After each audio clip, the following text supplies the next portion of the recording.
Good morning mga sangkay.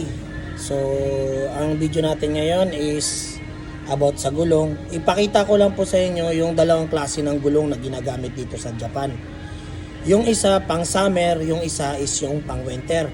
So, bali ito yung ating pang summer tire. Ito nakikita nyo. Ordinary lang yung kanya. Daluyan ng tubig. So, ito yung pang winter tire pang summer tire na ginagamit nila rito.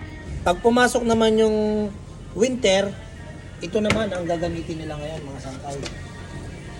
Ito. Kasi ito, makapit to sa may slide na kalsada.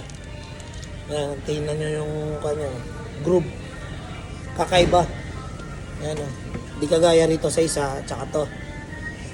Kita nyo. So, yun po yung dalawang klase ng gulong na ginagamit nila rito.